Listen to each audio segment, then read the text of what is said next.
good morning. Today we are going to discuss about the optical fiber. What is optical fiber? An optical fiber is a thin flexible strand made up of glass or plastic that is used for transmitting optical signals.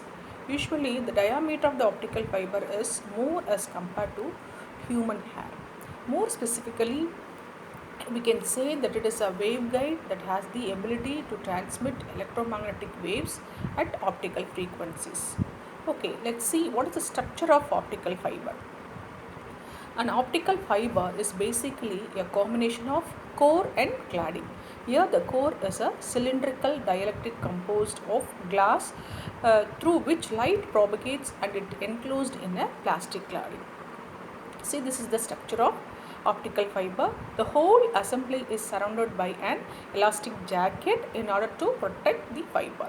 It is noteworthy in the case of optical fibers that cladding does not participate in light wave transmission, as light only propagates through the core.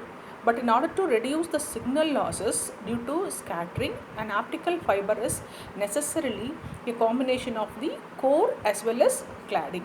The optical fiber is composed of in such a way that the core refractive index must be more as compared to the cladding. Okay, so as we know that an optical fiber allows propagation of the signal in the form of light. Now the question arises how the light propagates through an optical fiber. Okay, so when light is allowed, the answer to the above question is total internal reflection. When light is allowed to transmit through an optical fiber, then it travels through the core only by experiencing continuous reflections from the cladding. These reflections are nothing but total internal reflection. Okay, as we have already discussed in total internal reflection, that is that it only occurs when light incident from a denser to rarer medium with the angle of incidence more than the critical angle. So with such an angle of incidence, that is light propagates through the core by making successive reflections rather being refracted at the cladding. So as the core is cylinder with a smaller diameter, thus and only a small reflection of light ray will take place, and hence this causes the incident angle to be definitely greater than the critical angle.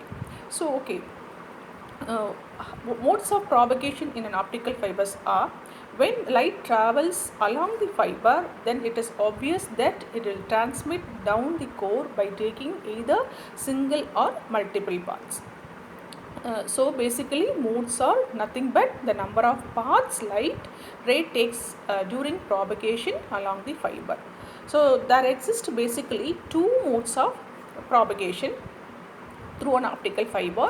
One is single mode optical fiber, another one is a multi-mode optical fiber.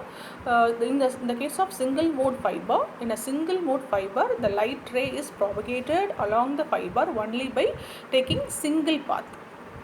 Okay, and so due to the transmission of wave due to the only one path, the level of signal distortion at the time of transmission is also reduced.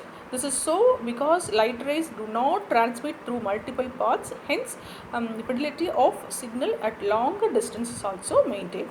As the diameter of the core is small, thus it requires a sharp light beam for which major laser light source is utilized. In the case of multi-mode fiber, the core diameter is comparatively large as compared to the single mode fiber. So as here the fiber allows light ray propagation through multiple paths inside the core. So here the chances of signal dispersion and attenuation are more than that of the single mode fiber. Okay, so at the same time the broader core diameter permits several propagation paths for the light waves. Okay, there are three types of fiber materials are there: glass fiber, plastic fiber and photonic crystal fiber. What are glass fibers? Glass is basically an amorphous solid that is generally hard, transparent, brittle in nature, and it is composed by melting and quenching several materials. So glass is a material that does not hold a well defined molecular structure, rather it has been arbitrary arrangement of molecules. Okay. Okay, what are the advantages of using this optical fiber? See, the installation as well as the maintenance cost of optical fiber are somewhat large. So due to their fragile nature, it's more protection from environment conditions, and through less distortion can transmit a signal to large distances. That requires the use of repeaters at the time of signal transmission. So usually the fibers are made from silica. It provides better operating characteristics. Also, silica is chemically stable material and can be employed for use in harsh environment also. So the use of silica more appropriate in the case of optical communication. Okay.